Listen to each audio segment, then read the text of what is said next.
Oh, hey, Bill, we're back.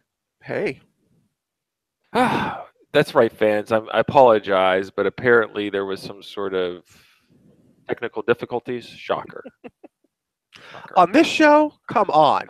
We have the most technically advanced. Our shit's like Apple Studios over here.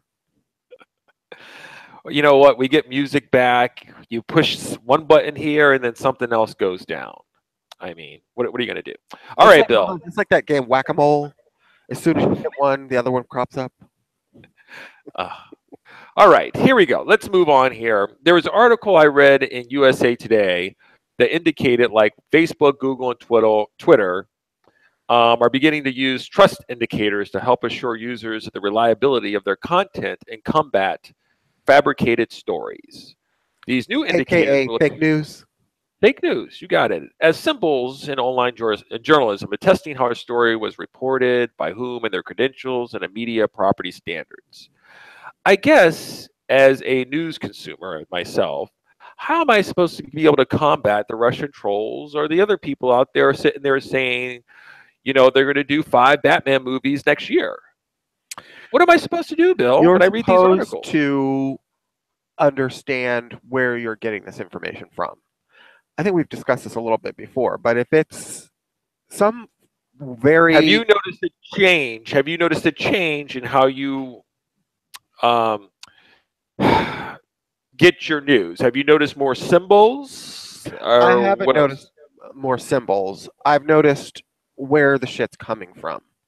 If Okay, it's coming from an industry wide, well known publication like you like Variety, variety? Hollywood Okay, Reporter, um, some name that I recognized the byline from, like Anthony Bresnikan does a lot of tweets from Entertainment Weekly magazine.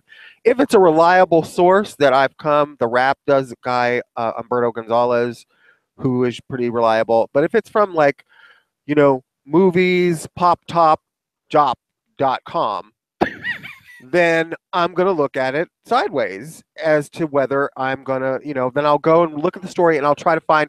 I always go in the story and I skip through the story until I can find the source.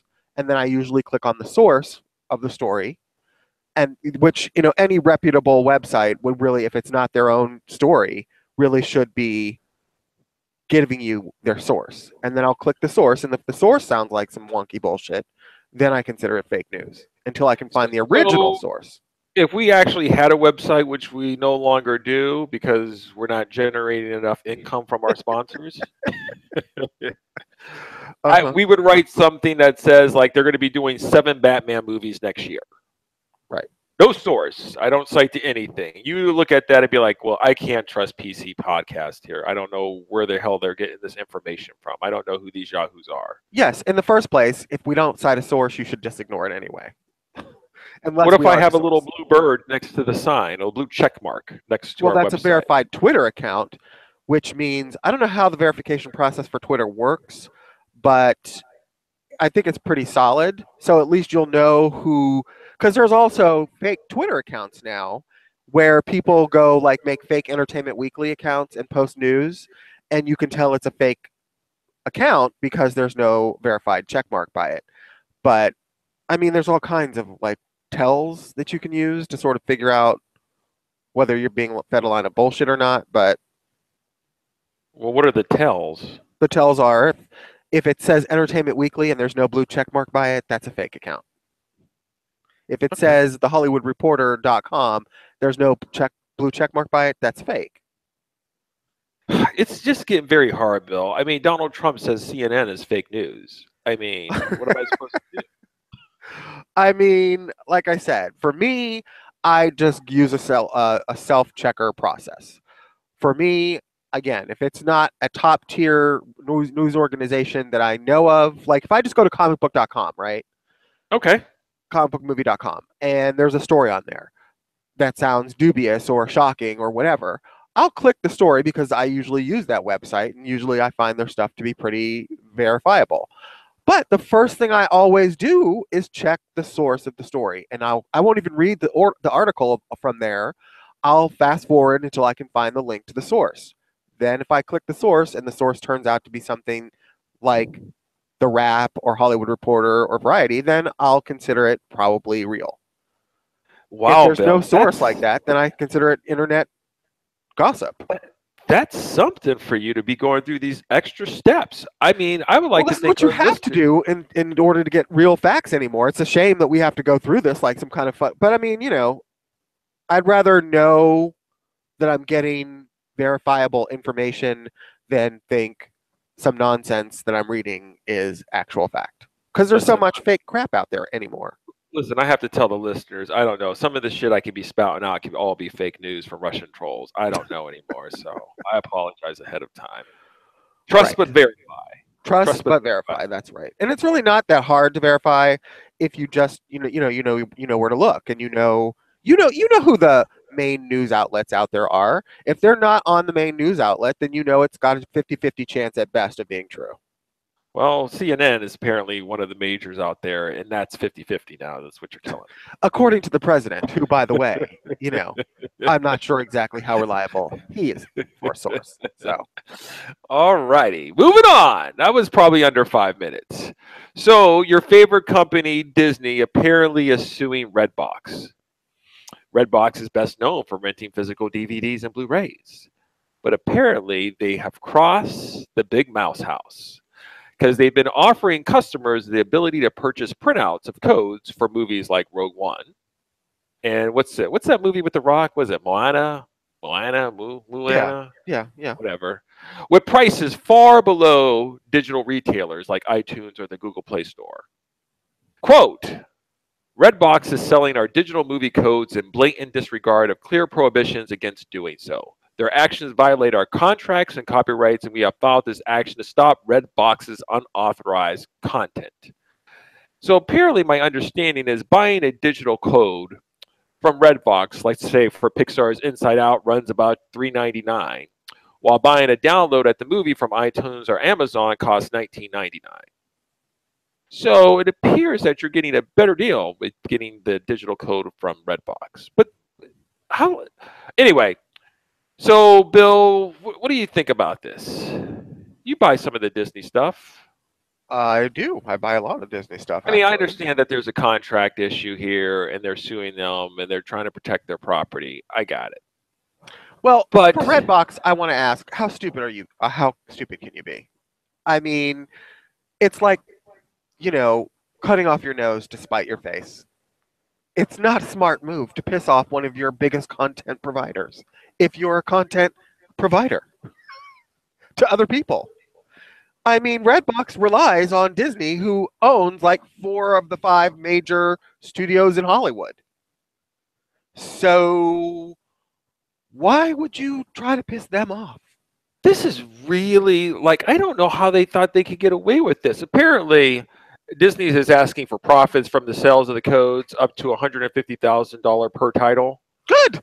with an injunction to prevent them from selling the digital codes. Yes. Um, It's called intellectual property. That's their business. but what's weird about this is when I was reading this, I wasn't sure, like anymore with getting a digital code. Is it something like something that would expire, if you will? Like you have so many hours to watch it, you download it or No, whatever else. I can tell you how digital codes work. I've given you some digital codes from movies that I've had that I don't use because I bought the Blu-ray or the Sure. DVD. And basically, the code is that you go on their app, you plug the code in, and then you can watch it on whatever device you have as long as you have the same account on all devices. So, for example, I have Movies Everywhere, which used to be just Disney Movies Everywhere, but then they bought the streaming rights from 20th Century Fox and Warner's, and now there's like a bunch of different companies. So now it's just Movies Anywhere. And when you buy a Blu-ray or a DVD, inside it always says Blu-ray plus DVD plus digital copy on the box. So you open the Blu-ray, you see the little slip of paper in there that has the code on it. You go to your account, you type the code in, and it adds the digital version of that movie to your account, and you can watch it from your phone, tablet, computer, laptop, whatever. Okay, so you own that copy, that digital copy forever of that movie. I think the codes themselves expire, but once the movies are entered, they don't expire. So, like, if you don't enter the code within like 2 years or something, I think you can't continue to enter the code. But once you do, it's there forever. Yeah. I mean, this seems like a clear thing. You're sitting there going, you're undercutting them. Yeah. I mean, I just don't know how long you thought you could get away with this. I'm not I don't know sure. why you would want to try. Well, there's a lot of questions besides the thinking here going, okay, Disney is selling their Guardians of the Galaxy movie for $20, but I can go buy the digital code for $7.99 from Redbox. Right. Okay, And it there's more clearly to the story. says, What I would like to know more is exactly like, who actually greenlit this, and well, the um, potential in the long run is for them to screw themselves right out of a channel, a massive channel of a vendor for them. Because if Disney says, fuck you, we're not going to give you any more of our movies or sell you any more of our movies at your bulk rate, which I'm sure they get some kind of rate other than what they normally sell the movies for in stores, or that wouldn't be financially viable for Redbox in the first place. yeah. And whatever contracts they've signed to provide Redbox with these discs, if they decide they don't want to give them out anymore, then what are you going to do when people are coming to your boxes looking for the latest Marvel or Disney or Pixar or Star Wars movie, and you don't have it because Disney's cut your ass off? I hope it was worth it. Mm. That looks like a bad move for them. It can be repaired. Maybe they can just throw some money at it and then. Yeah, $150,000 for each title they've rented without fucking copyrights to do so, plus whatever amount damages or whatever. It's just fucking stupid. It's just so stupid. Oh, okay. All right. Well, let's keep it in the mouse house. You're not going to appreciate this here, but it is news. Your boy John Lasseter is taking a leave of absence from Pixar. Apparently, he's made some missteps along with the rest of the Harvey Weinsteins and C.K. Lewis's and the rest of the Bill Cosbys in the world. Blah, blah, blah. He is the founder of Pixar, one of the founders. He has brought in over several $billion with these movies. You cannot be happy, Bill. This is a touchy subject to really get into properly. Okay, And here I have I'll direct. possibly. Do you think Pixar, with him stepping down, how will this affect that division going forward? I think it's potentially detrimental to them as a company because John Lasseter and Pixar are intertwined in the same way that Marvel Studios and Kevin Feige are intertwined. I think Pixar Disney probably owes 90% of its success to the leadership of John Lasseter, who has been there since the beginning and shepherded them into being one of the most profitable studios in all of Hollywood. I mean, Coco was just released, and I believe is doing bofo at the box office. You know something, Bill? Back when I saw the Coco trailer, like certain things I tell you I can predict. Yeah, I did not see that actually having worldwide appeal whatsoever. right. Just But apparently, it's doing it is. gangbusters. Yeah. Yeah. Okay. So go ahead. So that just goes to tell you that your pain predictor is not always. Oh no correct. no no! Let's not throw that at my face. What? Here, okay. I'm Let's just not saying. throw that Facts in are there. facts. Listen, just because it's not perfect, because if it was perfect, I would already have like won the lottery by now. Okay, Right. eight out of 10, whatever. I still take those odds. Okay. Okay, the studio should have. So in this case, if I would have taken the pain odds and bet everything against Coco and my house and my car and all of my worldly goods, I put into the pain No, predictor processor. no, Okay, no, let's no. just say in that case. Let me finish. Let me finish.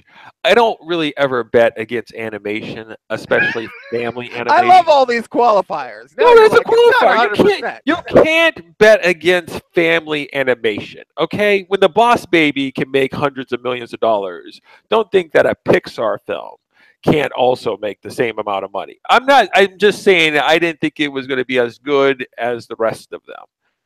you can put it in the Pixar department or whatever else, but you don't bet against family entertainment, especially around the holidays. Everybody's got family, everybody's got kids. That's a tough road for me to sit there and say that's going to fail. Because all of a sudden you can look at the Emoji Movie with a fucking poo up there with Patrick Stewart making hundreds of millions of dollars. Okay, you can't fuck with animation. Okay. All right, so continue So, your your Pixar analysis. uh, So what are they going to do? Who are they going to I replace don't it I with? don't know what their future is. I think it's iffy. I think it's in question. I think, he's technically on a leave of absence, not he hasn't stepped down or been fired. So, I think at this point, I don't think it's impossible yet for him to return. So is this more of a move do you think based on some of the things that you read is let me just step away.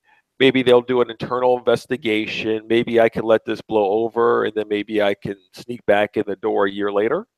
I don't think That's it's what I don't think it's Kevin Spacey level implosion for him at this point. I think, you know, apparently some things that he's practiced in his business have made some people uncomfortable, and they decided, I suppose, after 27 years of working for him, that they didn't want to have that environment anymore.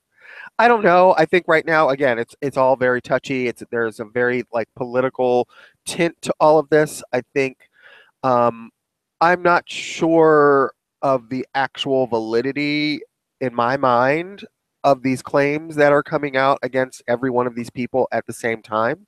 I do think there's something of a jumping on of a bandwagon element to it. Um, are we going to have an episode where all of a sudden I have to come on and be like, welcome to episode 75. It's going to be a very short episode. Bill's taking a leave of absence. We've got reported allegations from Scooties and Ferguson of some inappropriate, really, I inappropriate, mean, you just had to go inappropriate for the petting, dogs, huh? I just couldn't go with a human being that is inappropriate. I had to go with the inappropriate dog. petting. Really? Um, First of all, no. I would like to read a statement by Bill. I'm gonna let Jay run the show for some time. I'm gonna step away. I'm gonna take some stock of my life. Hopefully, maybe I'll come back in the later episodes. But I think it's best for me to step away right now. No, I don't know really. It's actually kind of depressing, the whole subject for me. It's taking these people who I a lot in many cases have looked up to, and I'm sure many others do too. Um, Did Again, I don't know how I really feel did about you the see, actual validity of all of this. did you see the article? What's the guy from Star Trek Discovery? I think his last name is Rapp. He's the one that reported Anthony Rapp, Kevin yeah, Spacey. that's the one that Yeah, did Spacey, right? right, right. He was. The article was like, people were writing him Hate mail. hate mail, being like, "You ruined House of Cards. You Right, should have kept your mouth shut. It happened 30 years ago, and it wasn't that bad. Now I don't have an extra season of House of Cards because of your shit. right, That's right. just rough. That's just rough." It is rough, but again, I mean, we've discussed this at some point. I think I don't know if someone does something with the bad touch to you as a child, that's one thing. If you are a child and no one can sort of, speak up and you don't know who to go to trust or whatever, I think obviously child abuse is a whole other level of like stuff we can discuss on a whole other different type of show. However, if you're 18 years old or older and 10 years or 20 years or 30 or 40 years have passed, I just don't know that I'm all that interested in hearing your confession about something you've lived with on your own for 40 years. At a certain point, unless, again, this is sort of a touchy thing, and I understand I'm probably pissing some people off that are listening to this, but you asked me a question, and I'm honestly giving you how I feel. I just don't know how valid I find all of this after a certain period of time goes up. I kind of feel like there should be some kind of statute of limitations on this stuff. okay, that's fair enough. We're moving on, Bill, because Okay. you're on the stopwatch. All right. All right, here we go with the next one. This one here is Amazon. We're switching. Getting off some of the sexual offenses. Where is it at here? I've got all these tabs up. All these tabs up. Here we go. But just really quickly, just to again to put a pin in this subject with John Lasseter, I, I think the studio is desperate in need of his return, and I hope he does come back. And I hope there's nothing preventing him that we've yet to have heard. You know, there's more stuff out there. I hope that doesn't exist so that he can come back. I'm sure there's a billion reasons why they would want his return, but obviously they have to do what's best for all the shareholders. Um, um, and the well, in this climate here. But anyway, there's this article that came out, and I did not know this. I mean, we are Amazon Prime members. Shout out to my sister. Um, the article states that more often than not, that TV show pilots aren't made available to the public until the show has been picked up as a series. Right. Amazon has been taking to uploading their completed pilots to Amazon Prime Video for everyone to see, thus enabling the audience to provide feedback into which their pilots might, want to see, get a full series order. But apparently that's now gone the way of the dodo bird. Amazon is now considering nixing the idea entirely and hiding their pilots away. Um, and just deciding whether or not they want to up a series or not up a series. One, did you know that Amazon was uploading their pilots? Two, would you be interested in watching a pilot and, let's say, voting for it, like on, let's just say, like regular network television, sitting there going, this is something I wouldn't mind seeing more about, or, this sucks, give me your thoughts on that. I did know that Amazon was doing pilots. I remember they put the pilot out for like The Tick, like last year maybe or 2 years ago, and it seemed like forever until they finally ended up airing the show. So I did hear that that was a thing that they would do. Did you watch the pilot of The Tick? I didn't, because Okay. I watched like an episode of the original show, and I just found it not to be my type of humor. So as far as would I, in another circumstance, watch an Amazon pilot and vote for it? No, I would prefer them to greenlight the show before I ever get involved.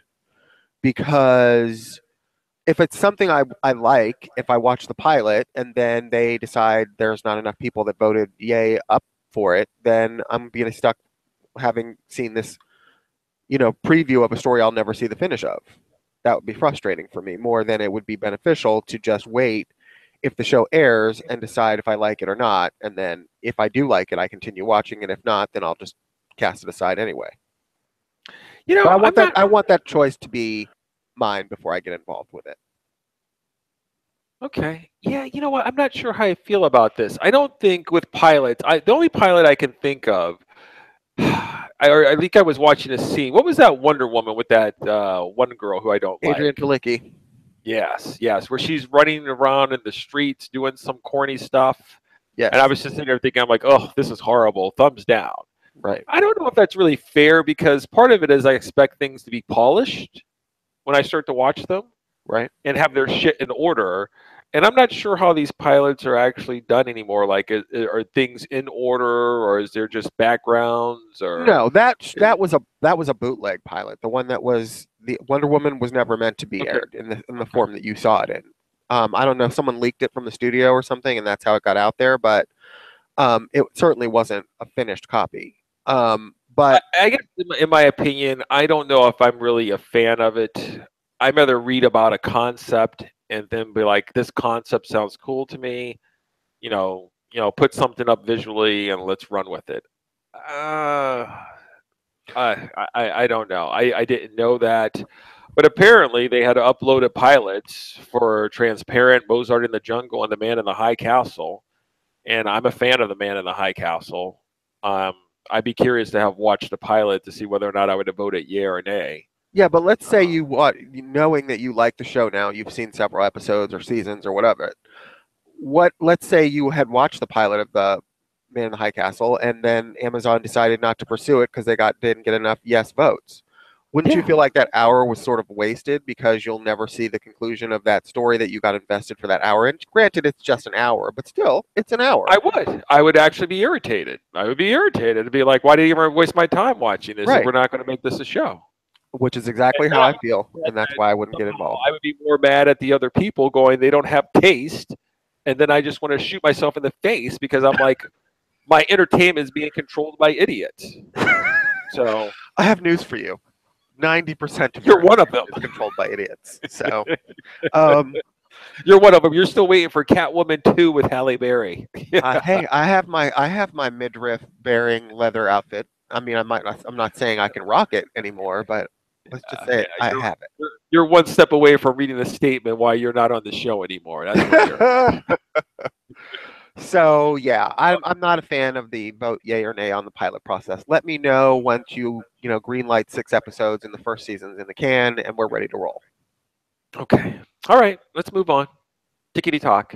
So apparently last year, I don't know if you know my memory. I have the memory of a tsetse fly. Last year apparently was a record for the box office, 11.4 billion. Hmm. We're not sure we're going to That's reach there money wise, not attendance, because the money attendance was wise. lower, I believe. Yeah. Okay. Oh, see this article left that out, Bill. Yes.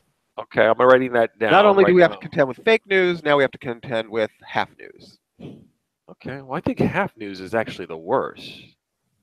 But maybe that's not the point of the article that I'm reading here. So attendance was down, but it was still a box office record setting money grabbing fest last Right. year, 11.4 billion. Now apparently word on the street is we may not get to that number. For this Even if year the or Last ever Jedi again? does what's that? For this year or ever again?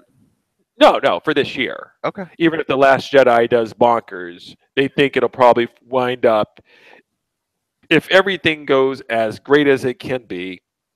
They think they'll fall 1.5% shorter than the 11.4 billion record, but generally thinking it'll be a 4% drop from last year. They think if the Right. numbers hold. I guess the point of the article in and of itself is talking about like the box office demise is a little bit what's the word overrated at this point still. Okay. So do you take the numbers to mean anything, or do you look at attendance then?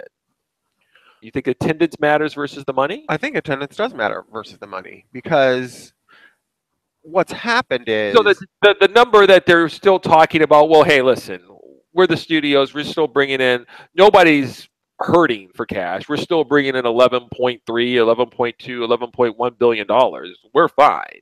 The industry is fine, nothing to worry about.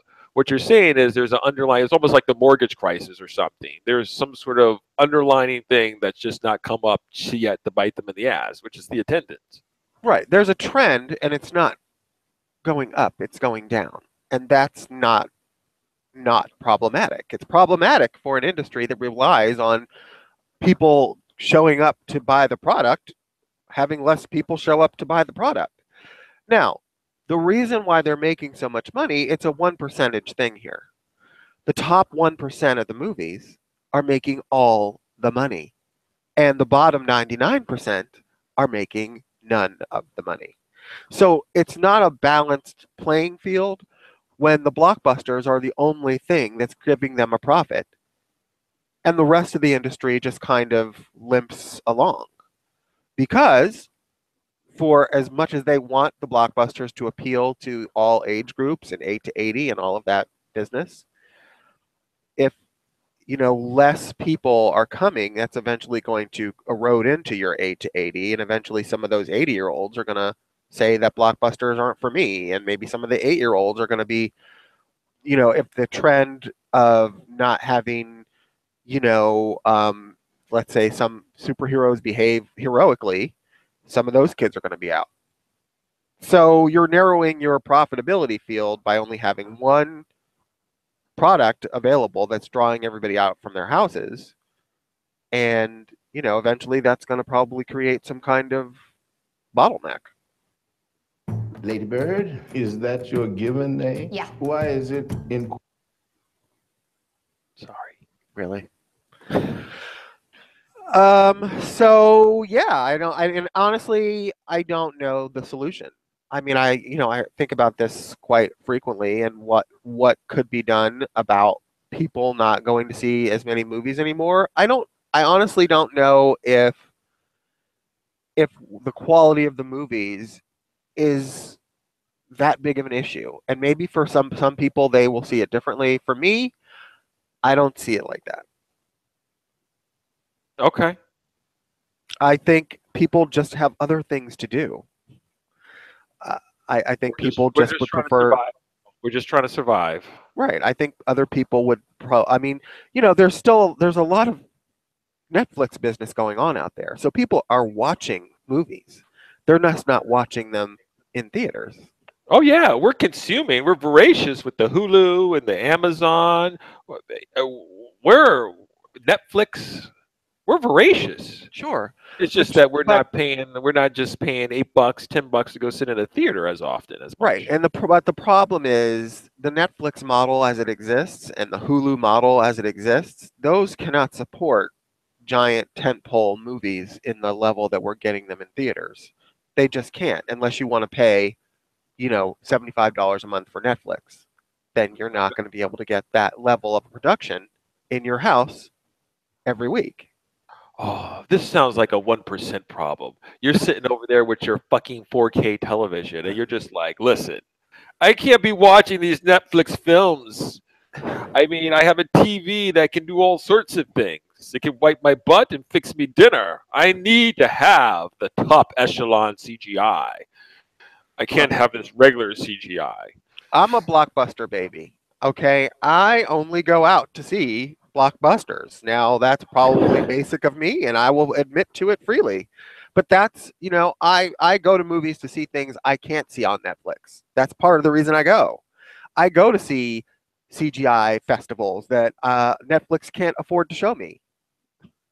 So yeah, I want those movies to continue to stay popular. But Popular. and I'm you going know, to be popular. right. I think there are other places for movies of less expense for people to see and catch up on them. I think Netflix is a perfect home for a lot of movies that don't necessarily do boffo at the box office. I think maybe they should look into maybe putting more of those movies in directly to Netflix, and they are. Netflix, I think you said it a couple shows ago, is doing something like 80 original movies next year. That's great. Less Speaking clutter of up that, my box office blockbusters. this is not part of my list here, but you know that series, that movie with Will Smith called Bright, which is Right. set to drop on December 22nd Yes, with Joel Edgerton, Noemi Rapace, whatever. You know that budget was like 90 million bucks for that movie? I do. I mean, that's not some sort of like Bloomhouse production 5 million. That's some serious cash. It So is. maybe Netflix will be making you some sort of 100 to 125 million dollar CGI fest at one point. You're absolutely right. If they have success with this Bright movie, and that is something that they find that they have some kind of profitable margin for, and they start investing more in these blockbuster type movies, I'll be the first person to be in line to click on whatever that is when it comes out. Sure, it's not that I am somehow married to the theatrical experience. It's the type of movie that I want to see that isn't yet offered widely on these streaming services. So, if Okay. they put Spider Man Homecoming 2 directly on the Disney app that's coming out instead of releasing it in theaters, that'd be great, you know? But I don't really foresee that happening at this point. Okay. Let's move on, Bill. We got a few more things to go talk about. Here we go. I'm going to say it. You know, I have trouble speaking English because I'm from Youngstown. We just That's the did way we this, so you talk. can do it again. All right. All right. Okay. We all know that Amazon is going to be spending a boatload of money on a prequel to Lord of the Rings. Right. And Serious. apparently they're going to be basing this on the Silmarillion. You did it perfect. Now, let's explain what the Silmarillion is. The Silmarillion is the ancient. Bill, but wait. The Silmarillion is unfilmable. It's impossible. That's what they said about Lord of the Rings. Well, they really mean it for this one. They mean it this time. They're not effing around this time. It's the ancient history of Middle Earth, so it takes place hundreds or thousands or whatever years before the story that we see in the first Lord of the Rings movie trilogy, as well as the Hobbit movie trilogy that actually preceded it but came out after it. So, it's an expansive, long form storytelling environment for them to be able to do this in. And Amazon is supposedly spending, a couple $1 billion on at least 2 or 3 seasons worth of this show. The article I'm reading says at least 5 seasons, Bill. Okay, so that's a lot of money. And the fact that when it was originally announced, I wasn't really all aboard with it because I kind of felt like maybe they were doing a reboot of the Peter Jackson movies, which to me are like sacrosanct. And I'm not really, quite frankly, ready for a reboot of Lord of the Rings when the perfect movie versions in their extended form already exist for me. Sure. But for them to come out and say, oh, we're going to use this supplementary material that the storyline time frame takes place, way before the stories that you've already seen, that interests me much more. I'm totally in. If I wasn't already an Amazon Prime member, I would get Prime to watch it. By the time it comes out, we're going to be octogenarians, so it's going to be a ways away. But at this point, I think it looks quite intriguing. Going to take that long?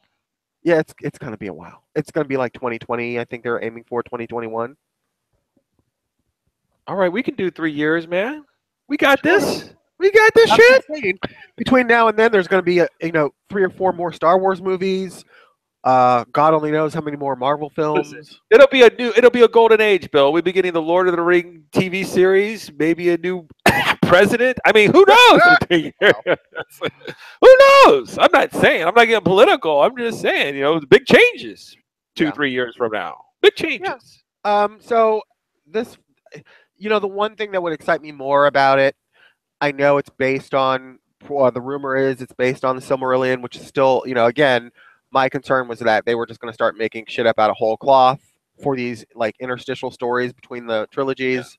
Yeah. But now that, it sounds like they're basing it at least on something that's, outlined or, because the Silmarillion was completed by Tolkien's son because Tolkien died before it was completed, I believe. But the fact that it's based on some kind of structure that he started also excites me. The only other thing I would say is, and this is probably going to sound myopic, maybe. I would want Peter Jackson involved somehow. I don't know if he intends to be, but I would love for that to happen because I think he did nail the fuck out of Middle Earth for me, who didn't give 2 shits about it before his movies came out, and now it's one of my favorite entertainment properties. Yeah, if you're going to give me Peter Jackson, Lord of the Rings versus Peter Jackson, The Hobbit, then I'm on board. I'll go with either one, thanks. I'll take both and/or. Which one? Are we talking Peter Jackson, King Kong? Or are we talking Peter Jackson? Now, if we're talking Peter Jackson, King Kong, then that's a different story. But if we're talking about Peter Jackson anywhere in Middle Earth, around Middle Earth, by Middle Earth, or sitting on top of Middle Earth, I'll take it. So what was the deal here? Do we know the real story here? Because the Tolkien estate was just like, it'll be a cold day in hell before you get the rest of this shit. And then apparently a big check came walking in. Money talks. I don't know if somebody got to pay an electric bill or something, but all of a sudden there's been a huge 180. Money talks. That's what happened. Apparently, I believe... Now they're involved. They're on board with this. I mean, I think, what was it? Christopher Tolkien, one of the heirs? Which is the one who, I believe, completed the Silmarillion. He was the executor of the Tolkien estate and stepped down. And like before he even, took a step off the curb from the house when he pulled away for the last time, they were on the phone with Amazon going, yeah, we'll take it. So maybe he was a little tight with the coffers and they were like, wanting 4K TVs and trips to the Bahamas. And he was like, no, we need to preserve the legacy for future generations. And they're all looking at each other with the side eye like, this motherfucker. And then he was like, maybe somebody put some cut glass into his soup or something. He wasn't feeling so great one day, and he's like, I think I'm going to step away. And they were all like, ka-ching. You know what my hope is? I hope this ends up being something like Game of Thrones.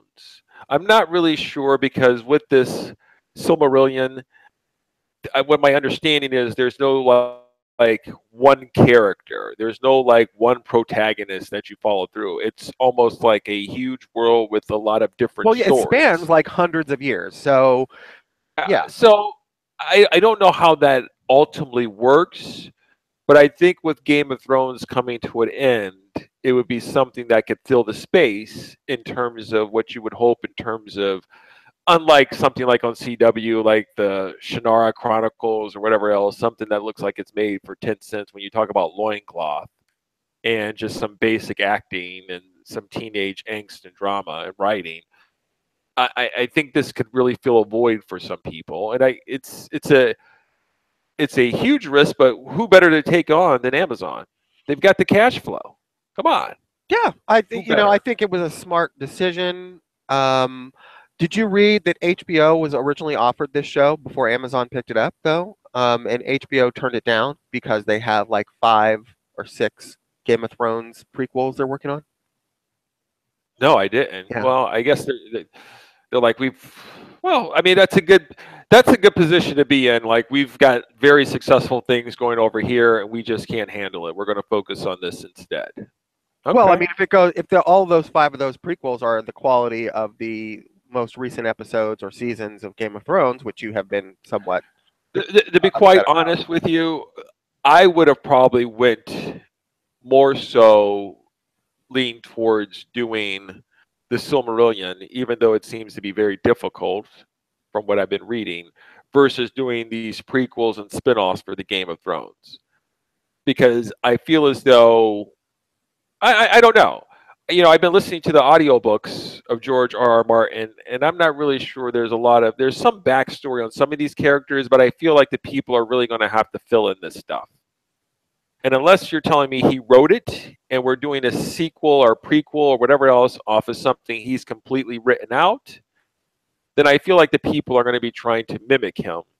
And that's not going to work for me. So I feel like actually that's going to be a weaker, it's going to be a diluted Game of Thrones. That's what I feel like right now. It's going to be diluted. And I think if I was in charge, I would have probably ran towards uh, Token. Yeah, Believe but it or you, not. No, as no HBO, disrespect to George R. R. Martin. Maybe I would give him time to write out some of the prequel stuff thoroughly. But I mean, did you see that for HBO that the guys from American Gods, who what's his name? Who's Neil Gaiman? Who translated that stuff or put his shit down for a screenplay? Those guys have jumped ship. oh really? They jumped ship. Yeah, they're not. They're season 2 has been greenlit, but the writers, the two main guys who I would compare to like the Game of Thrones guys, Benoff and Bench, they've jumped ship. They're going off to do some other stuff. And I mean, I'm not a fan of American Gods. I didn't really enjoy it at all. Yeah, but But it when you got have your two, it got. you have your two main guys that are bringing it to life, jump ship after one season. That doesn't really say a lot, if you ask me. Well, Jay, I mean, Hollywood's very, there's a lot of, stuff being made in the genre environment right now. It's kind of like very pregnant with possibilities, for lack of a better term. Right. So maybe they got an offer to do something else that, seemed to be more in tune with what they wanted to do with their future. Who the hell knows? But I mean, it's probably not great whenever a creator of a show decides to walk because they seem to have, put the show on its path, whatever path that may be. And for someone to come in sort of second, isn't necessarily going to have that same vision. I mean, who knows? But American Gods wasn't for me anyway. We tried it, didn't like it. It just didn't hold my interest. I don't think you did it very, very many episodes of it either, did you? No, I got about two or three. The material seems to be so cool with the gods and the old gods versus the new gods, but the way it was directed and the writing, It was just a bit bored. It was just dry, and Yeah, somehow some of so it I just just felt so uninteresting. it just wasn't. When the woman, I'm sure this is some kind of classic mythological story that maybe I missed when I was reading Grimm's fairy tales when I was 5. But when the woman, swallowed the man into her vagina, I felt like that really wasn't my Sunday night plan. Oh, okay. I was okay with that. Yeah. It's all the other writing around it. We're not going to really have time to be discussing Masters of the Universe, getting a new writer, David Goyer. We'll move on past that. Okay, but I would like to say I'm excited, and we can leave it Oh, right I there. wasn't sure you saw that. Okay, I all am, right. and I like David Goyer a lot. Oh, okay. All right. Well, so okay, that's great. Well, that is some news. He's taking over that duty, so I'm sure you have lunkhead Kellen Lutz still out there waiting to sign that contract for that movie, but we'll see. I'd pay 850 for it. Ah, of course you would. Well, that's we'll put that in our gay corner movie news then. Okay, I that's I don't fine. know why you have to go there. I knew you were going there, by the way, but okay. All right, we're not going to talk about John Krasinski. He's going to be taking over the Amazon series for the Tom Clancy, Jack Ryan stuff. Now I get confused with this. This is not obviously Jason Bourne. It's Jack Ryan, who was Hunt for Red October. Is that the same character? Yeah, Alec Baldwin. Alec Great movie. Baldwin. So somehow Alec Baldwin turned into John Krasinski. Is that what? Well, he was John. He was Alec Baldwin, Right. and then Harrison Ford, Right. and then what's his name on Star Trek? Chris Pine. Chris Okay. Pine had to run as Jack Ryan, and now we have John Krasinski. So somehow it morphed from like Harrison Ford, Alec Baldwin, and then who'd you say the third one Chris was? Pine. Chris Pine, and now it's all the same character. And now it's John Krasinski. So Yeah. let me get this right. Any old schmuck who decides to get into a gym and lift some weights and put on about 10 pounds of muscle now becomes a leading man in Hollywood. Is that what we're doing? Is that what's happened here? He can walk around without a shirt on, and now he suddenly gets A-level roles. I that's what he's been shooting for. His agent's been really trying hard to sell him as an action hero now. I mean, that's what he's been going on. He's got the 13 hours of Benghazi. I mean, he's out there trying to make it happen. John Krasinski is what we in the gay community refer to as a butterface. Are you familiar with the term butterface, Jay? I am very familiar with the term butterface, unfortunately. Yes. When people say, she's got a great body or he's got a great body. Look at that body. Yeah, and then you go, yeah, but he's a butterface. I think my girl says, looks like he's been hit with a bag of nickels.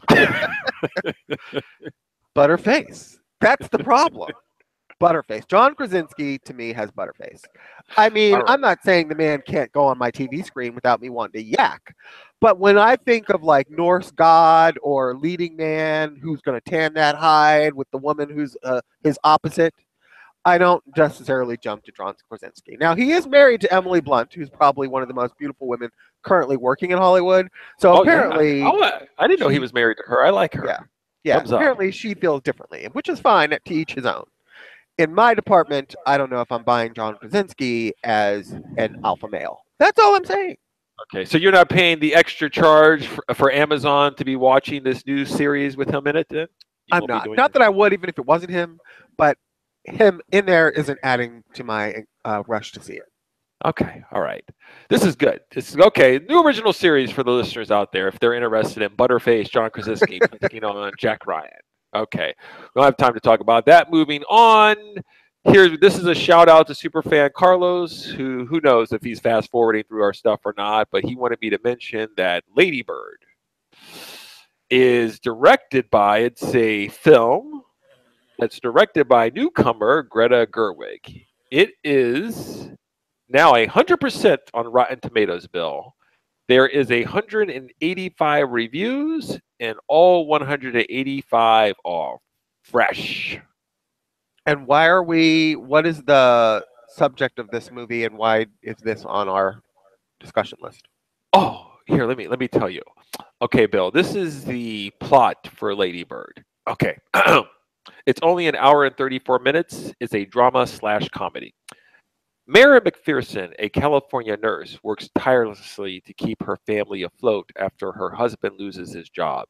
She also maintains a turbulent bond with a teenage daughter who is just like her, loving, strong willed, and deeply opinionated. Shall we add that to our That it? list for movies? Yeah, that's it. Look, she doesn't fly, there's no There's no singing. animation, and there's no singing. This is why the movie industry is imploding. This shit should It's be on Netflix. Netflix. it's 100%. Yes. Can it be 100% on Netflix, or is that impossible? They don't have that kind of percentage rating on Netflix. Maybe they should. Maybe we should create like Rotten Tomatoes for Netflix. Do they have that? No. I mean, besides the own trolls and I voting on there, the thumbs up and thumbs up, thumbs down. Right. I'm just saying. I mean, I don't know if it would draw me to the theater. Okay, so it's got 100%. That's fine. So it's not one of the three things that get me into a movie theater. I don't know what it would be about this movie that would make me want to go see it, other than the fact that everybody seems to love it, which I can tell you right now, Bill, there's nothing on the weekend, even with my Sundance film fans or whatever else you want to call that, we're not going to go see Lady Bird on the weekend. It's not going to happen. It's not. well, right. It- So why did Carlos want us to mention this? Because he's tired of us always just talking about underwear films. Oh, okay. Gotcha. So I figured I'd just give him a shout out to say we're going to talk about Okay. some quote real movies for him. Okay. Well, I just, as a All right. reminder for Carlos, the name of the show isn't Real Cinema Podcast. Let's move on. That's right. Were we thinking about maybe getting our legal department on board and changing our name from Popular Cinema to I can't- Blockbuster Movies or Box Blockbuster, Office? but yeah, Blockbuster Cinema Podcast. Yeah. I mean, it's something we should probably look into because that's Yeah. really where our bread and butter is. And we Right now, the know. list is probably like, I've had enough of this shit. Okay? Had enough. All right, Bill, let's just get into it. We got only so much time left. So we've got a few things I would like to get to. I don't know if we'll have time. It seems like, okay, let's just get with it. All right, we got two big subjects here, which is what I would like to discuss is the Infinity War trailer. Let's keep it under 5 or 6 minutes. And then Justice League. I want to hear your review of the movie. And then I would probably like to discuss the aftermath of the movie. Like, your review of it. And then let's talk like the box office numbers and where the universe goes after today. Okay. And then we'll end. Oh no, we have time for Bill's unpopular. When do you want to do Bill's unpopular We can opinions? do that last so that you don't have time to rebut and we can just end the show and I can move on. Oh, so we'll do that after we do box office receipts?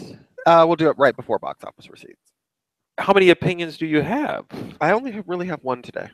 Really? Oh, I like it. People will love that. It's short and sweet. Not like was it Le Douce Man? Le Wow. Cinema The Review cinema- of a Douce yeah. Man? But the remember that it's called unpopular opinion, so it's not. I'm not entirely sure that people will like it, but You're they'll not going like to say it. and it's something great. that gets like the FCC like saying like we should all have like babies mixed in our like milkshakes in the morning Really? or something. You're not going to say something like that. Something like really weird.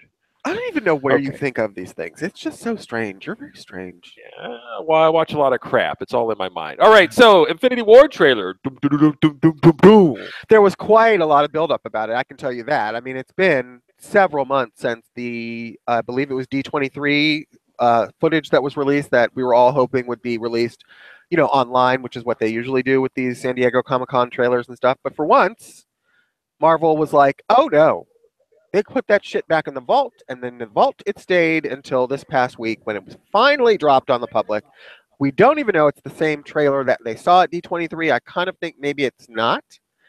But here it was. It came out fucking finally. And what do you think? Well, you know how I usually answer questions like this when it comes to the trailers? I always have to put down something to raise it up. I'm not going to do that. I'm going to spare that because we've talked ad nauseum that on our own off the air. I felt like the trailer was trying to convey something epic, to use Nadia's words. in an email that she sent to us. It was something that was epic, and the culmination of over 15 movies finally reaching a point, an apex, if you will. In some regard, I thought that was really great. You've got Captain America coming out with a beard. Clearly, I appreciate the fact is that this seems to have a lot of Black Panther and Wakanda in it. So That was smart. it kind of makes you having the Black Panther movie essential, as like a, something you should watch before this movie. I mean, it's a good tie-in. And sort of the ending, obviously, which I know you're going to talk about with Thor going, "Who are you?" and ending it with the Guardians of the Galaxy. All that was very cool, and as a trailer, I enjoyed. But there was something that seemed to be a little bit missing for me, where I only watched the trailer twice because that's all I felt like I needed. But I felt like I needed something to really blow my mind. Now, when I watched the Star Wars Last Jedi trailer, the scene where Kylo is putting his hand out to Rey and Right. then it ends, Right. I was sitting there like this, oh shit! Like, oh my God! Right. Like it was more palpable.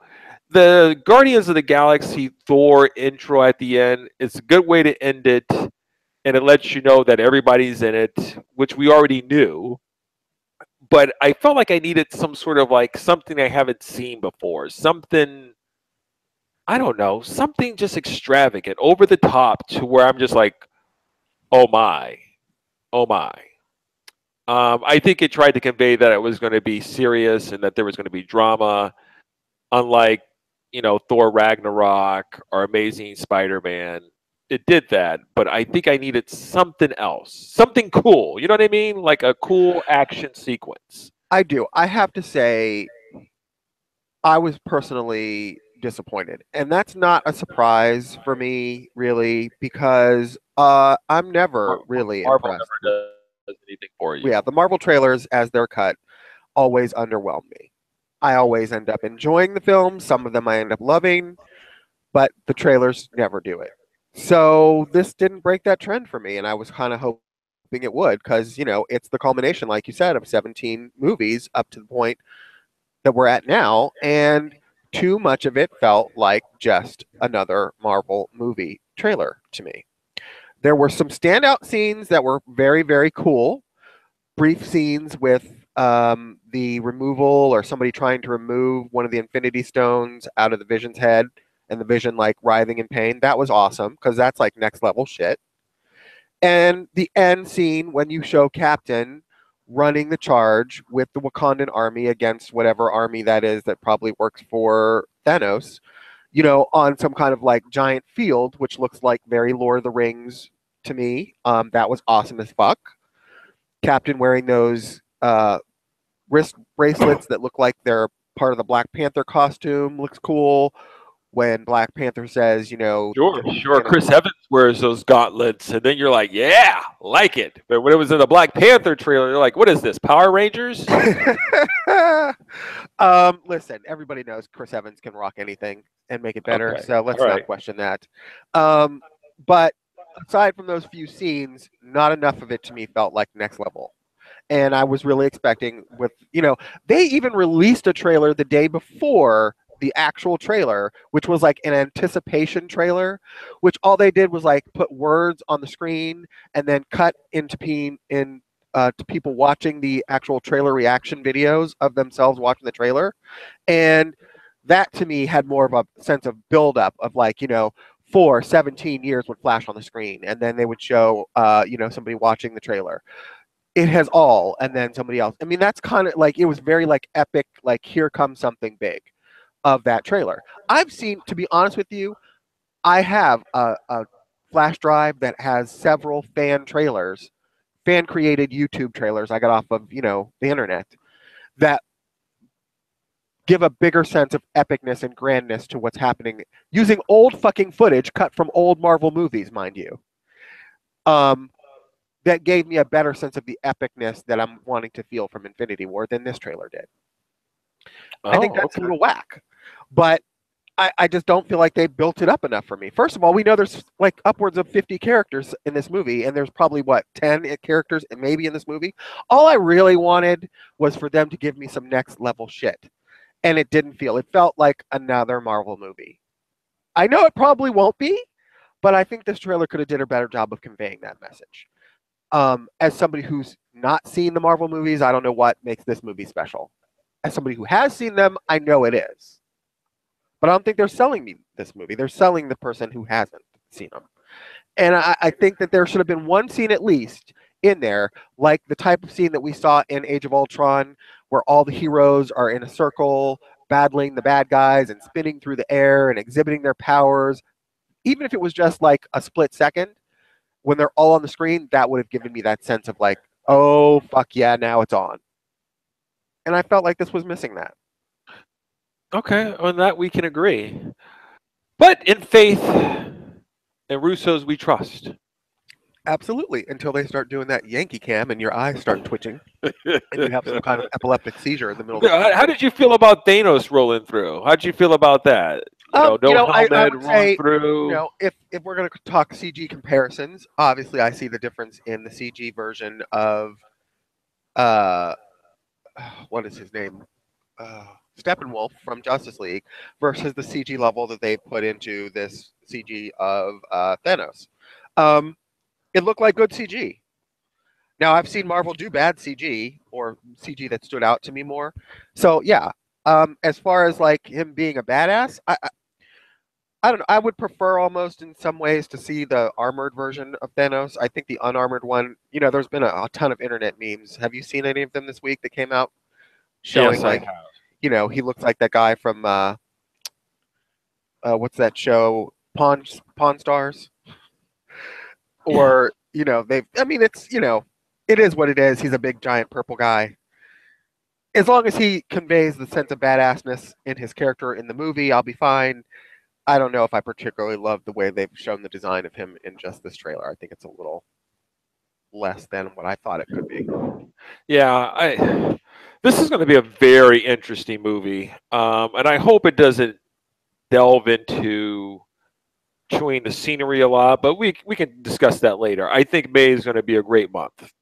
It is going to be a great month, and hopefully Han Solo will be part of that month. But of course, we have yet to see, frame one of Han Solo yet. So that's going to be a question mark. But if people played with the program, then you'd probably have seen something like that. Anyway, so yeah, so I let's like the move trailer. on. I did not love it. Okay, all right. Let's go here.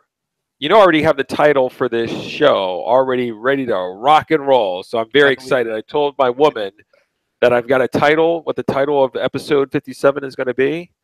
And she goes, so let me guess, you were at work for like hours coming up with this title instead of doing the job. Wow. Finally, after a year and a half, this girl is finally catching on to some of your nonsense. Genius. Couldn't hide it forever, Payne. You can't pull the wool over their eyes forever. I feel you. So, I mean, it's been a few weeks now. Justice League, Bill. I don't even know where to start. We've been discussing this. Unfortunately, the fans are getting, I don't know where my passion is. I know your passion is probably still high. But let's just get into it then. We saw the movie. We saw it twice. Tell me how you feel about Justice League. Tell me what you liked. Okay, so first we're going to go with my review capsule of the movie, and then we're going to talk about the fallout or the ramifications of the DCEU and what happens now, right? Well, yeah, we're going to discuss about the movie first. Okay. I don't want to intermingle the two. Okay. I feel like they should be separate. Okay. As a fan of the DCEU, having seen everything from Watchmen, which is Zack Snyder's first DC movie, all the way through to Justice League, and as a fan of the Marvel Cinematic Universe, and let's just call it what it is, I'm a fucking superhero movie fan, okay, in general. If it's got superhero in, around it, or on it, I'm there. This, for me, is the movie of my dreams, superhero movie-wise. This is the movie that I wanted to have the feeling with when they announced they were going to do the Justice League movie. This is what I wanted when it happened. I'm a fan of Man of Steel. I'm a fan of Batman versus Superman. That was one way of telling these character stories. I am invested in those stories. I really like both of them. But if someone were to make an argument to me, or I had heard the argument made many times that there was an element missing from those particular versions of the stories, and that's why that people didn't flock to them as much as they did to the other movies, some other companies' movies that start with M that have been coming out, then I wouldn't disagree with that argument that there was some element of heroicness or superhero exhibition that was sort of missing from the cerebral like Batman versus Superman and the cerebral like Man of Steel in certain aspects. And for me, Justice League filled all of those missing parts from the other movies. I had a smile on my face from beginning to end. I mean, I can't tell you the last time that probably happened was in The Force Awakens for me, where, I mean, I literally had to put my hand over my mouth to conceal myself from squealing with joy at the certain scenes that happened. I know, because I was there. I Yeah. was there. I literally had this feeling of like, oh my God, I can't believe I'm watching this. This is like, for me, the best way to sum it up is, you know, Justice League started out for me as a kid in the 70s with the Hanna-Barbera cartoon Super Friends. You know, of course, I was completely addicted to that show, as any 7-year-old probably was at the time. But when I go back and I bought the DVD when this movie was coming out and sort of went, well, let me revisit the Super Friends, and it doesn't hold up for a 47-year-old, even though a 47-year-old, mind you, that thinks like a 12-year-old like me, it just still doesn't hold up. Like the stories are paper thin. It ends up being silly. You know, of course, it's made for kids, but I wanted that feeling. The feeling I got from the movie was the feeling I wanted to get by revisiting the TV show. It's like the greatest episode of Super Friends in the history of ever for me. And so, yeah, it was bright, it was colorful, it portrayed the superheroes in a light to me that is really what the essence of my love for these characters. You know, brightness, smiling, happiness, and most of all, kick-ass exhibitions of their effing powers. You know, that beginning scene, even the beginning scene with Batman, where he's just sort of like swinging around that pole trying to find that parademon. That is the scene I wanted in 89 Batman that we never got. You know, 89 Batman, when you go back and look at it, I mean, he's so stiff in that costume, he barely moves. And, you know, when he's talking to that thug or whatever on the top of the building, it's like, you know, he's like, I'm Batman. Okay, but there's never like really any way of them, I guess maybe they were constrained by the costume or the effects that they could do at the time of actually showing you him move physically like Batman from the comic or the cartoon. And in this movie, that opening scene with Batman gives me the best freaking Batman action scene I've seen in like 7 Batman movies, including the Nolan films. And I think I even looked at you at the theater and said, this is the freaking way they should be showing Batman. This is how they should have been showing Batman all this time, but this is the first time they've really cracked that code for me. And then you have Wonder Woman rescuing the people in the bank in London, and she just like, you know, does that Wonder Woman thing that we saw in the movie, but then she does this like bullet reflecting thing at like super speed that I was just like, fuck, that's so awesome. So awesome. This stuff happens many times in the movie where these action scenes are like some of the best action scenes I've seen in any superhero movie ever. And that, I think, puts it next level for me, is like the amount of like, and not CG fakery looking for the most part. I mean, yeah, look, I'm not trying to say this movie's perfect. It's not. Nothing is. But there was a lot of stuff in this movie, not just the action scenes, but the character beats and the combinations of pairing off characters that you wouldn't expect them to do, but gave you like a feeling of development of the characters. You know, with the scene between Diana and Bruce, you know, the scenes between Diana and Cyborg, the friendship that develops between Flash and Superman towards the end of the movie, the scene especially with Bruce and Clark at the end, where we go from where they were in BBS, where they were basically trying to kill each other. to the end of this movie where Batman buys his mother's house back for him. That's an arc that I can get behind, you know? And that is stuff I appreciated about like the character beats of the movie. Um, so yeah, I'm giving it, my grade is a solid A. Not A minus, not A plus, because there were some kooky things in there, but it's in the top 3 of superhero films I've ever seen, and I've got like 95 of them in my bedroom. So All right, you know how I feel about this. At the time I walked out, I was always with the hyperbole. You know how I am with yeah, this. I think I walked out and said it's one of the worst superhero movies I've ever seen in my entire life. yes, So of course you looked at me and said, "Can you please get serious?" And I said, "No, I really am serious." But we've been talking about it. I feel as though this movie is not a strong. I'm very disappointed in the movie. I feel that Zack Snyder, in and of himself, stepping down for obvious reasons, and them bringing in Josh Whedon, business wise, makes sense to me. But I feel as though the movie is not completely different, but it's almost close to being like a 180 from the Batman versus Superman. They added a lot more humor and levity, and they tried to make it more fun. And I feel like that was a disservice. I feel they went from one end to the other end of the spectrum too far. And instead of finding a middle ground, I think they went to the other side. Now, in general, it was 2 hours, and the 2 hours seemed too short and seemed too fast. Like it just seemed too quick and not enough. I feel as though some of these scenes with the characters, like when you meet up with Aquaman and Amira,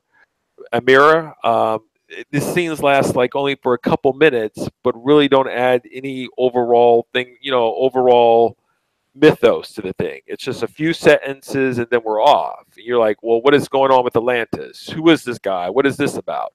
There's a lot of things that are missing. I think, as you told me before, that it might be filled out when you get the what is the edition? The full extended edition, the version. ultimate edition. Yeah, What is the it? ultimate cut or the extended edition. Yeah, yeah. And that's fine, but all I know is I got 2 hours and it didn't sit well with me. And part of it is I'm mad because my rating goes into the fact is I feel that Man of Steel and subsequent Batman versus Superman are actually underrated, and I feel like there's some sort of like bias against those. But I think those are really solid films, especially if you're going to be throwing up Ant-Man in like the 80% category and keeping Batman versus Super at 30. There's just something wrong with that whole thing there. There's just something completely wrong with it. And so I'm upset that they changed the formula trying to chase some sort of tone, I would argue, in it like that Marvel has, and it just doesn't sit with me. Now, what did sit with me on this movie, which unfortunately it's not the worst movie, what they did get right were several scenes where you actually had Superman, which you alluded to, using his powers. And it was just absolutely amazing to watch. Now, if you can give me those scenes on a loop, oh, you would have got an A plus out of me. I mean, when Superman is actually fighting the villain, he's the baddest man on the planet. There's no like, oh, he punched me and my ankle hurts. I don't know if I can defeat him. I need my friends to help me. Superman's like, I'm going to wipe him out, rescue an apartment full of people, come back to lunch, and then take my girl out to dinner. I mean, it's just like, he's the man, and he acts like the man. Well, I mean, at one point in the resurrection scene when he comes back and he's all confused, and I do love that little moment in there. And being a fan of Man of Steel, I'm sure you'll remember this from Man of Steel when he was first exhibiting his powers as a little boy, and he went into the teacher's closet and hid from the kids because he could see like the skeletons and the musculature inside people's Yeah. bodies.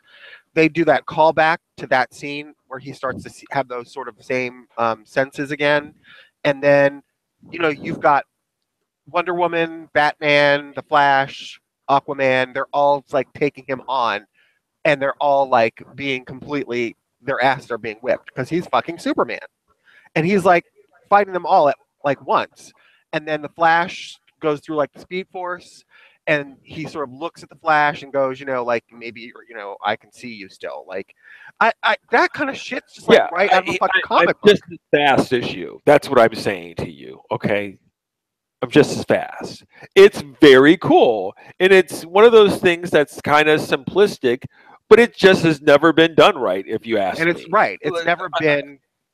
I mean, well, did that I, not like walk right out of the pages of a comic book for you? That scene, though.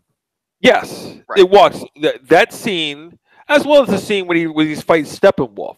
It's straight out of a comic book, Right. and is what I would envision. What I want when I watch a superhero film is that these are the cool moments where you think that Flash is so fast, but then you realize that Superman is just as fast in that scene. It's just the coolest thing, and he's stronger than everybody because everybody's trying to hold him back, and they're not even moving him 1 inch. Right. I Or mean, like, all those things are are gold. Even the Wonder Woman scene at the beginning where she's doing that whole thing just shows you some of the extent of her powers. right. And I think the whole purpose for these movies sometimes is once again for me is that you revel in the use of their abilities. So I understand. I feel like the dialogue and some of the other things in the plot are a little bit slow and meander and don't go anywhere. But you have to have that structure. But generally, these scenes are crucial. And I mean, it's I sort mean, of like even where Wonder Nolan Woman. Batman suffers for me is while Nolan creates a very overarching story and very involved and detailed, where you miss out is Batman doing really cool shit. Like having a Because Nolan unique doesn't know how to fight. film action scenes. Yes. Right. I mean, that's the whole point of him. Outside of the whole, yeah, you're fighting crime, he's got to be able to do things where you're sitting there going like, oh, that's Batman and And that's you've got to amazing. be able to see them. Oh, You know, absolutely. you can't Well, be and like, this, yeah, yes, and that's sort of where the movie does. Those scenes for me cannot be discarded. Like those should be a template for what people should be doing in the future when they do. Now, I would probably be willing to put those couple scenes probably in the top five of superhero action sequences, if you will. Like I would put those in the top five. Like this is what you should be striving for. Maybe top 10. That's how important they are. But unfortunately, the shell around it for me, it's just not a good shell. It's just the whole movie, it just doesn't work for me on a lot of levels. I will say that the cyborg character, which I thought would be weak, what's his name? Ray Fisher in real life. I can't remember Ray, the Ray character's Fish. name. Oh, strong character. What is Strong Cyborg's real guy. name? Damn it! What's that? What is Cyborg's character name? I can't believe I don't know this. Oh, it's Vic skipped me. Stone. Yeah, strong character. I mean, as soon as he starts speaking and interacting, I was sitting there going like, "Oh, this is very positive character. Love it." I still don't have any faith in a cyborg movie at this point, but in terms of him as an actor and playing that character in the movie, great job. I don't The think you're gonna have Flash, to worry about it.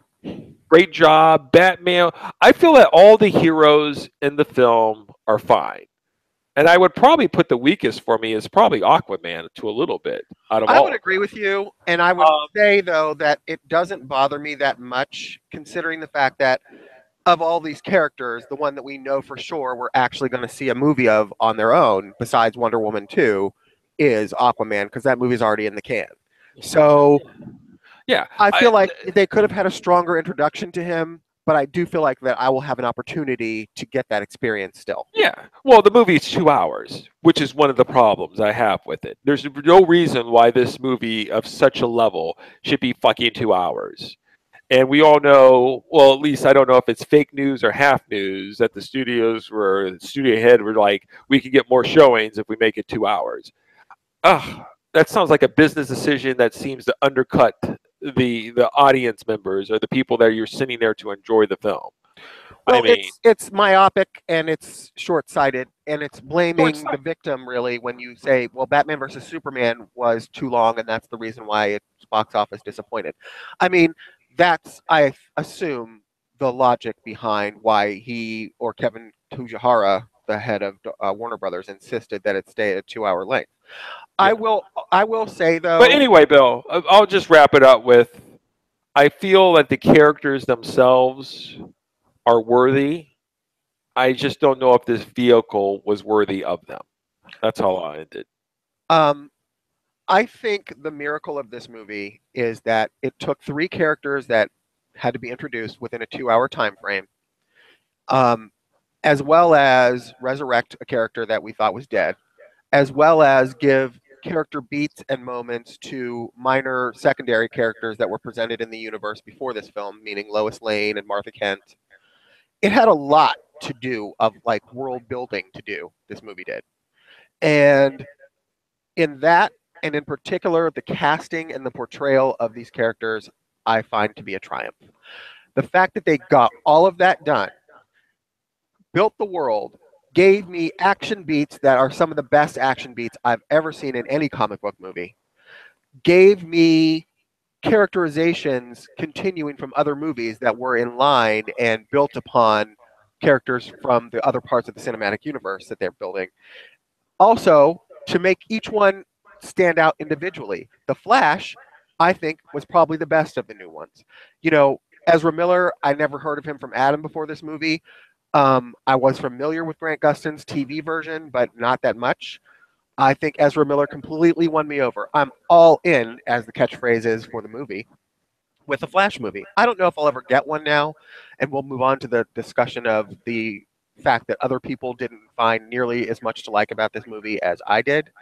But um, it accomplished a lot in a little bit, and for that, and the fact that it also was Frankenstein between two director visions, between Joss Whedon, who took over after Zack Snyder was, you know, dragged out or left, whatever. I think for all of that, what it could have been, how bad it could have been, even makes me love it more. So that's my grade. I love it. I think the only chance any other movie has of being a better movie for me this year is The Last Jedi. Okay. Well, I'm looking forward to The Last Jedi. So now let's get into the business. So thumbs up, A for you. Thumbs down for me with some positives. Okay.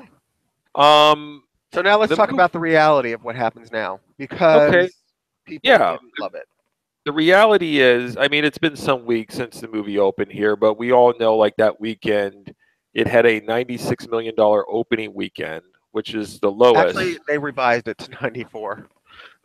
Oh, they actually lowered it even further, huh? Yeah.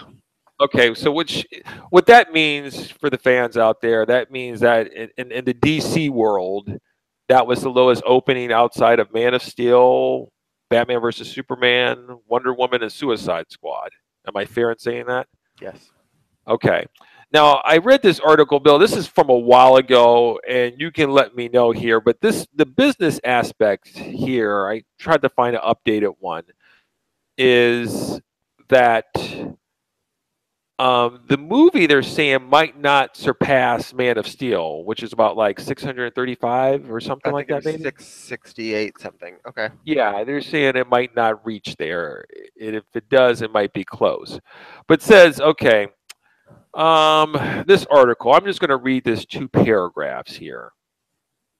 If we add up theatrical rentals with global home entertainment television fees, we get a net revenue of 575 going to Warner Brothers. Against that, we deduct costs of 300 million for producing a movie, 150 million for marketing, 60 million for global entertainment costs, 20 million for talent guild residuals and off the tops, 20 million in interest expense, and let's say 50 million for talent participation to the director, producer, stars, and others. Total estimated cost 600 million. Deduct that from the 545 million in studio revenue, and we wind up with a $55 million loss against Warner's 475 million in upfront production and marketing expenditures. That works out to a negative 12% return on investment. This article, they said that this will maybe likely lose Warner Brothers somewhere between 50 to $100 million. Right. And they consider that to be a worse financial return than Amazing Spider-Man 2. Um, which was odd for me because we talked about it back then that I felt that Amazing Spider-Man 2, even though I didn't like aspects, I thought it made money. But what I'm always missing is somehow, based on everything that they put out, that is just not enough. The And ironic part about it is that Warner Brothers, part of what's happened with this movie is that Warner Brothers changed the Zack Snyder tone from BVS and modified it because they were so trounced and beat up and criticized for the fact that BVS was the no fun superhero movie. That it was glum and humdrum, and that everything's dark and gloomy, and, darkness, no parents. And that was an end all criticism for BVS. And to some extent, Man of Steel as well. Not nearly as much as BVS, though. And in response to that, Warner Brothers said, well, we're not giving the people what they want. Everyone's saying they don't want this, what we're giving them, so we're going to try to give them what they say they want. The ironic part about it is that in doing that, they've gotten even less money than they made on the movie that they made with BVS, which gave people not what they want. You see what I'm saying? It's like they tried to give people what they want and the people still don't want it. Even less yeah, than they wanted what they gave them in the first place. yeah, yeah, you know how I feel about this. I always felt like they shouldn't be chasing after because at one point in year one, on January 1, you're at one spot, and then 365 days later, these people may be at a different spot. And you're trying to capture in a moment in time. At 1 minute, somebody has AT&T Uverse, and the next thing you know, they've cut the cord in 6 months. Um, Things So you're saying change. people are fickle? Is that what you're saying? Well, that's exactly what I'm saying. And do you think somewhere that Zack Snyder is smiling? No, I think Zack Snyder's heartbroken, and I am Oh, too. okay. Well, yeah. That being said, the numbers to me, what's really shocking, and I'm sure over in the studios that they are shocked by the numbers. I think heads are probably going to roll. This is a level of financial disappointment in which people get fired for. I really do. Now, whether that's Kevin Tujahara, who's the head of Warner Brothers, or some other underling beneath him, or whoever's idea it was to say, let's scrap whatever Zach's done as far as the entire tone of this movie and bring somebody else in to sort of lighten up the tone. Whatever they did, and which I'm on board with, it's hard to argue that it was financially successful. It's not. It wasn't financially successful for them. It Yeah, just wasn't. it's a huge. The thing about it is, you my opinion, you cannot stop. You cannot throw these movies away. You can't stop making them. I would. Are you talking about the DCEU now or movies Oh in this genre? no, DCEU. I Okay. mean, we're not. I don't consider the financial, whatever you want to call it, shortfall of this movie to be some sort of like referendum that we're now reaching superhero saturation. I do not. No, I I don't think either. I mean, we're that's actually silly. fine. 2 weeks prior to that, you had Thor Ragnarok come out, which made the Yeah, most movie of any Thor movie yet. So yeah. no, that's not And then true. we'll have a couple $1 billion coming in for Infinity War when it rolls through. I mean, Black Panther, we'll see. Um, I don't think that at all. But clearly, there's something. Who knows? I don't For know. whatever reason, let's put it. Let's Right. put it in Yeah. For whatever reason, it just didn't hit the number. And what I would look back if I was there in the studio, it's, I guess, I sent you that article with Toys R Us or whatever else. Complaining is not a strategy. And I don't want to complain about it, but it's just very mind boggling when you sit there, the directions that they have to go and they have to pick up the pieces when you have Suicide Squad, which had Will Smith and Margot Robbie and Jared Leto and a whole bunch of other no-name people playing no-name anti-heroes, pull in more money than your fucking main icons that they have like several movies under their belt. Let alone you had a movie where we weren't sure about a female superhero being able to carry something, make more money. You know, so you throw them all together, and it seems like it was a no, you cannot fail movie. That's what I always looked at it as, cannot fail. And I don't know. I don't know where you start with. I guess we talked about maybe going to Patty Jenkins, or In my they need personal, they need some sort of direction, and whatever this whole thing that they're trying to do. I think this is really what it is you've got to come up with a formula that seems to work for you. here's the problem. I Go ahead. personally feel like the bigger issue that Warner Brothers has, which to me, based on my feelings about this movie, is not quality. My biggest issue is that they have a PR relations problem. People did not like the Zack Snyder version of these characters. That's indisputable because critically, Batman versus Superman got the lowest, what do you call it, Rotten Tomatoes score of all of them. Okay. Okay. Man of Steel, which was the Superman relaunch, would probably be next, maybe Suicide Squad. But of all those movies, the only one that anyone had anything positive to say about, critically wise, was Wonder Woman. And that's probably the one that Zack Snyder probably had the least amount of input on. I like Zack Snyder, and I would like to see his vision, but I understand that that is not going to happen. And I'm willing to accept a version that steps away a little bit from some of the tropes that he used in order for me to get a movie that's more in line with what I consider to be a superhero team up movie. That all being said, they've got to get ahead instead of being behind the eight ball. And what I don't look to is that there'll be a Justice League 2 anytime soon. And maybe what's happened is that with them trying to rush through the creation of the team by, shortcutting a Man of Steel sequel into combining it with a Batman movie, and by doing Suicide Squad, which was kind of like a side story that doesn't really have much to do with the main storyline, and then just jumping into Justice League, is perhaps they didn't give people enough time to know and grow and enjoy the development of these characters the way Marvel has taken their time to sort of introduce each one before doing an Avengers movie. So where do we go from here? They've got to take what's worked for them. Bafo worked for them, which already approved Wonder Woman 2. Hopefully Aquaman will be something of a hit for them when it comes out a year. Hopefully some of the negativity about this movie will die down a year from now, and people will be able to give Aquaman a better chance. Hopefully, Affleck will stay. If not, I say use Flashpoint to tweak the story away from the Jossverse the Whedonverse that people rejected. Build up those 3 movies, and then do Flashpoint as sort of like a soft reboot.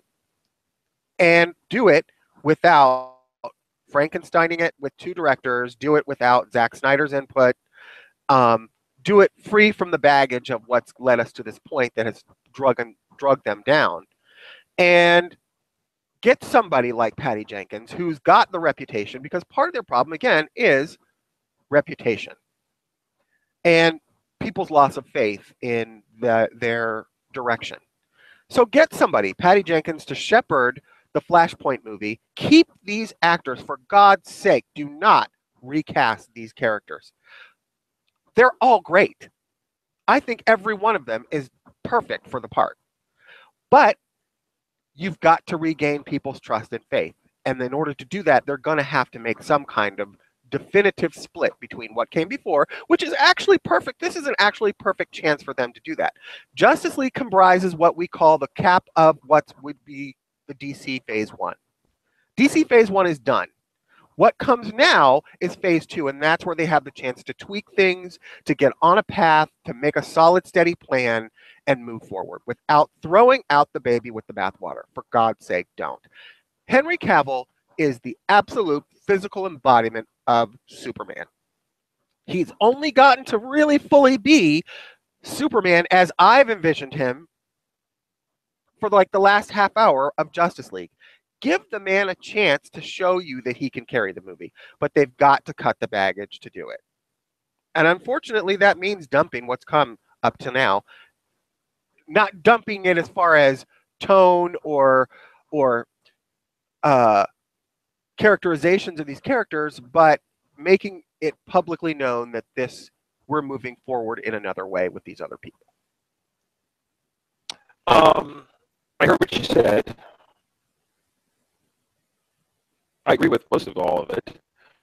I feel like as though it does seem like I don't think the people had time to grow with it. And I think when you're talking PR for Warner Brothers, I think that's a huge part of it.